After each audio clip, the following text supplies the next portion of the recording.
বিসমিল্লাহির রহমানির রহিম। আমাদের অনলাইন শিক্ষা কার্যক্রমে মাধ্যমিক শ্রেণীর জীববিজ্ঞান অংশে আমরা পূর্বের ক্লাসের ধারাবাহিকতায় এখন পেশি টিস্যু নিয়ে কথা বলবো। তো পেশি টিস্যু আসলে কি? ভ্রূণের মেসোডার্ম থেকে তৈরি হওয়া এক ধরনের বিশেষ টিস্যু, যেটি সংকোচন এবং প্রসারণশীল এক ধরনের বৈশিষ্ট্য নিয়ে তাদের সৃষ্টি হয়। এটি দেহ কাঠামোর সাথে এমন ভাবে এটি জড়িয়ে থাকে যে সারা দেহে তার সংকোচন প্রসারণ ক্রিয়ার মাধ্যমে দেহের অংশগুলোকে সঞ্চালন করতে সাহায্য করে। এই তন্তুতে আড়াআড়ি ডোরাকাটা অপশনগুলো থাকে এবং এর সংকোচন ও প্রসারণের মাধ্যমে দেহের বিভিন্ন অঙ্গের সঞ্চালন এবং অন্যান্য অপশনগুলো কিন্তু কার্যক্রম থাকে। আমাদের হাত বা পায়ের অংশ থেকে মাংসগুলোকে যদি কেটে নেওয়া হয়, তাহলে কিন্তু এই হাড়ের অংশটি পুরোপুরি অ্যাক্টিভলি কাজ করবে না।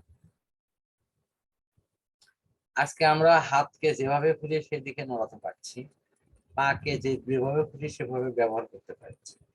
এটা মূলত এই ঐচ্ছিক পেশির জন্য। যদি পেশিগুলোকে কেটে নেওয়া হয়, তাহলে আমরা ইচ্ছা করলেও এই পা কিন্তু বা হাত কিন্তু আমাদের মতো করে কাজ করবে না। এই পেশিগুলোকে সাধারণত তিনটি ভাগে ভাগ করা হয়। একটি হলো তোমার ঐচ্ছিক পেশি, আর একটি অনৈচ্ছিক পেশি, আর একটি হলো তোমার হৃৎপেশি। ঐচ্ছিক পেশি মানে যে পেশিটা আমার ইচ্ছাধীন, আমি ইচ্ছা মতো ওই পেশিকে চালনা করতে পারি, সেটি হলো ঐচ্ছিক পেশি। এটি পরে যদি অনৈচ্ছিক পেশি দেখি, এটি আমাদের স্বাধীন অপশনের সাথে অন্তর্ভুক্ত নয়। আমরা খাবার পাকস্থলী দিয়ে যে যদি সারাদিন ধরে পাকস্থলীকে বলি যে খাবারের দাম অনেক বেড়ে গেছে বাবা, খাবারটা তুমি চুপচাপ ধরে রাখো, কিচ্ছুই করো না, পাকস্থলী কিচ্ছু শুনবে না। ও খাবার পাওয়ার সাথেই তাকে পেশা শুরু করবে এবং আগম ক্রিয়াটি তারা সম্পন্ন করার চেষ্টা করবে।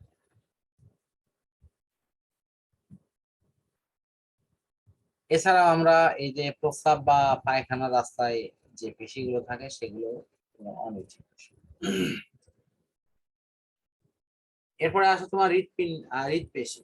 হৃৎপেশি এটি এক ধরনের অনিচ্ছিক পেশি মধ্যেই পড়ে, কিন্তু এই হৃৎপেশিটা তবে সাধারণত সংকোচন প্রসারণ ক্রিয়াটি কন্টিনিউয়াসলি চলে এই কার্যটাকে অব্যাহত রাখতে সাহায্য করে। তো এই মোটামুটি তোমার পেশির বিবরণ। এখন দেখো এবারের অন্যতম গুরুত্বপূর্ণ একটি প্রশ্ন, স্নায়ু টিস্যু, যেটা স্কুল বোর্ডে অলরেডি আসছে। স্নায়ু টিস্যুর এই গঠনটা কি রকম? এর গঠন মূলত দুটি অংশে আছে। এই যে উপরের যে অংশটি আমরা দেখতেছি, এই যে ডেনড্রাইট, কোষদেহ, নিউক্লিয়াস, এটা হলো ঊর্ধ্বাংশ, আর আরেকটা হলো প্রলম্বিত অংশ। এই প্রলম্বিত অংশটা আবার দু রকম, একটা হলো অ্যাক্সন আর একটা হলো তোমার তোমার হলো ডেনড্রন। তাহলে আমাদের মূল কোষ দেহতে কি কি থাকে? মূল কোষ দেহে আছে এই যে সাইটোপ্লাজম, আর ভিতরে আছে হলো তোমার নিউক্লিয়াস, এই অঙ্গগুলো আছে। আর প্রলম্বিত অংশের যেটা শাখাবিহীন, এই শাখাবিহীন অংশটার নাম, এই যে এইটুকুর নাম হলো তোমার অ্যাক্সন। এটার নাম হলো সিন্যাপস। এই অংশটা, সিন্যাপসের অর্থ হচ্ছে এরা অন্য কোনো অংশের সাথে কানেক্টেড হতে পারে। এই যে শাখা প্রশাখা দেখা যাচ্ছে, এটার প্রত্যেকটি নাম হলো ডেনড্রাইট, বাটের বহুবচন নামটা হলো ডেনড্রন, মানে শাখা সবগুলো মিলে। তাহলে মূল কাজটা কি? মূল কাজটা হলো পরিবেশ থেকে উদ্দীপনা গ্রহণ করে সেই উদ্দীপনা সারা শরীরে ছড়িয়ে দেওয়া এবং সার্বিক সমন্বয়ে কাজ করতে এটি সাহায্য করে। এই মোটামুটি আমাদের এখানকার অপশন। এরপরে যেটা আছে দেখো, বিভিন্ন অঙ্গতন্ত্র গুলো নিয়ে বিবরণ আছে খুব সংক্ষেপে। পরিপাক তন্ত্র কি, এটার কাজ কি? পরিপাক তন্ত্রের কাজ হলো তোমার পরিপাকের আগে পরিপাক তন্ত্রটা কি, আমাদের মুখ গহ্বর থেকে শুরু করে পাকস্থলী হয়ে ক্ষুদ্রান্ত বৃহদান্ত্র হয়ে পায়ুপথে গিয়ে এই পরিপাক তন্ত্রটি শেষ হয়। এটা শুরু হলো মুখ গহ্বর বা মুখের ছিদ্রের অংশ থেকে শুরু। এর কাজটা কি? এর কাজটা হলো খাদ্য গ্রহণ করে সেটিকে যথাযথ প্রক্রিয়া হজম করে তার পাচ্য অংশকে শরীরের কাজে লাগাতে সাহায্য করে। শ্বসন তন্ত্র, এই অংশটি কি শ্বাস প্রশ্বাস নিতে সাহায্য করে। এর মূল অংশে তোমার হলো আমাদের শ্বাস নেওয়ার বিশেষ নালী সহ মুখের অংশ। তারপরে আছে ভিলাস অংশ, যেটি কোষে তোমার কোষে ইয়ের সাথে আছে। এরপর আছে স্নায়ুতন্ত্র। আমরা অলরেডি এই স্নায়ুতন্ত্রের নিউরন অংশ নিয়ে পড়াশোনা করলাম, এবং সেই নিউরন অংশে আমরা মূলত এটাই দেখেছি যে প্রত্যেকটা জীবের উদ্ভিদ পরিবেশের উদ্দীপকে সাড়া দিয়ে তার সার্বিক কাজটা হতে এটি সাহায্য করে। এরপর আছে রেচন তন্ত্র। যে কোনো প্রাণী তাদের শারীরবৃত্তীয় প্রয়োজনে তারা যে খাদ্য গ্রহণ করে তার অপাচ্য অংশটি কিন্তু শরীর থেকে বের হয়ে যাবে, মূত্র জমা হবে পাকস্থলীতে, তোমার হজম হওয়ার পর এগুলো ক্ষুদ্রান্ত হয়ে বৃহদান্তে গিয়ে অবশিষ্টাংশ জমা হবে, যেটি পায়খানার সাথে বের হয়ে যাবে। আর প্রস্রাবের অংশটি মূত্রথলিতে জমা হয়ে সেটি প্রস্রাবের সাথে বের হয়ে যাবে। এই রেচন তন্ত্রের কাজগুলো মূলত সাধারণত আমাদের এই মূত্রথলির সংক্রান্ত বিষয়গুলোর সাথেই রিলেটেড থাকে। এরপর আছে জননতন্ত্র, যে তন্ত্র ভবিষ্যৎ বংশধর সৃষ্টিতে সাহায্য করে। এক্ষেত্রে উদ্ভিদের হলো তোমার পরাগরেণু এবং ডিম্বাণু, আর যে কোনো প্রাণীর ক্ষেত্রে পুরুষ অংশে শুক্রাণু এবং মেয়ে অংশে থাকে হলো ডিম্বাণু। এইগুলোর মিলনে এই জননতন্ত্রে তোমার নতুন বংশধরের আবির্ভাব। উদ্ভিদের ক্ষেত্রে পরাগায়ন ক্রিয়াটির পর এটি। এরপর আছে ত্বকতন্ত্র, মানে সারা দেহকে আচ্ছাদন করে আমাদের এই অঙ্গটি আছে, এবং এর কাজটা হলো দেহের সার্বিক যে রক্তচাপের ভারসাম্য সেটি রক্ষা করতে সাহায্য করে। এরপরে হলো তোমার তরল জলীয় অংশ, সেটিকে ধারণ করতে সাহায্য করে। আজকে যদি আমরা ত্বক কেটে দিই তাহলে আমাদের দেহ থেকে কিন্তু তরল জলীয় অংশ, বিশেষ করে রক্তগুলো বের হয়।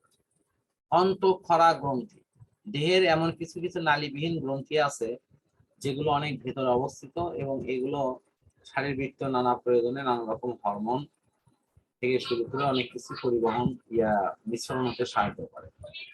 পিটুইটারি, থাইরয়েড, প্যারাথাইরয়েড, অগ্নাশয়ের, আইসলেটস অফ ল্যাঙ্গার, এই অপশনগুলো এই মোটামুটি আমাদের আলোচনার বিষয়বস্তু ছিল। এরপর আছে অনুবীক্ষণ যন্ত্র নিয়ে আলোচনা বা দিক, এটা হলো প্র্যাকটিক্যাল। এটা কি দেখানো দরকার আছে?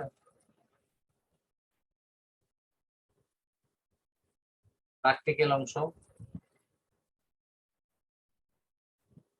কথা বলো।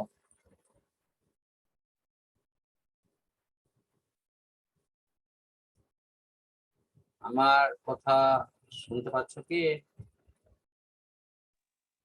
হ্যাঁ স্যার। যন্ত্রের একটা বিবরণ দেই তোমাদের, যে স্যার আছে সেই স্যারের সাথে এই যন্ত্র নিয়ে কাজগুলো করে দেখো যদি করায়। এখানে দেখো দুইটা অপশন আছে, একটা হলো অভিনেত্র আর একটা নাম আছে অভিলক্ষ। অভিনেত্র মানে এই জায়গায় চোখ দিতে হয়। এই যে আমি একে একে একটু দেখাচ্ছি, এখানে তোমার এই জায়গাটাতে চোখ দিয়ে দেখা হয়, এই জন্য এর নাম হলো অভিনেত্র। আর অভিলক্ষ হলো এইটা, এগুলো এরকম তিনটা আছে কিন্তু দেখো তোমরা ওখানে প্রতিষ্ঠানে যে গুলো আছে এগুলো তো তোমার এই তিনটা অপশন থাকে। তিনটা অপশন এভাবে থাকে, বিভিন্ন পাওয়ারের থাকে, পাওয়ার অ্যাডজাস্ট করার অপশনগুলো এখানে কাজ করে। নিচে একটা দর্পণ থাকে, দর্পণের কাজ হলো আলোকে বাহির থেকে অ্যাবজর্ব করে সেটা প্রতিফলিত করে তোমার এখানে বস্তু সাথে বস্তু কিন্তু মূলত আটকানো হয় এই জায়গায়। ফলে এই যে স্লাইড দিয়ে এটা বস্তুর উপরে আলো পড়ে, ফলে এটি দেখতে সুবিধা। এই যে অংশটা দেখা যাচ্ছে এটা নল, এই নলটাকে ইচ্ছা মতো ছোট বড় করা যায়, ঠিক আছে। আবার আমরা চাইলে এটিকে ঘুরাইয়া, এই অংশকে ঘুরাইয়ে উপরে নিচে নিয়ে যায়। তো তারপরে আমরা যদি এটিকে বিভিন্ন মুভমেন্টে নিয়ে যাই, তাহলে এখানে বেশ কিছু অংশ আছে যেটিকে আমরা মুভিং করে নিতে পারি। যেমন এই অংশটি আছে, এটার এই অংশ আছে, এখানকার এই অংশ আছে। এই মোটামুটি আমাদের এখানে কোনো বস্তুকে স্থাপন করে যদি এই দর্পণটির আলো ওই বস্তুর উপর ফেলা যায়, তাহলে বস্তুকে কিন্তু দেখা সম্ভব। না হলে কিন্তু আলো না ফেললে বস্তুকে স্পষ্ট করে দেখা যায়। আর লেন্সের যথাযথ অ্যাডজাস্ট করলে কিন্তু এটি সম্ভব। এই লেন্সটা দুই জায়গায় থাকবে, একটা হলো তোমার এই জায়গায়, আর একটা হলো তোমার এখানে, এই মাথা অথবা এই মাথা এখানে।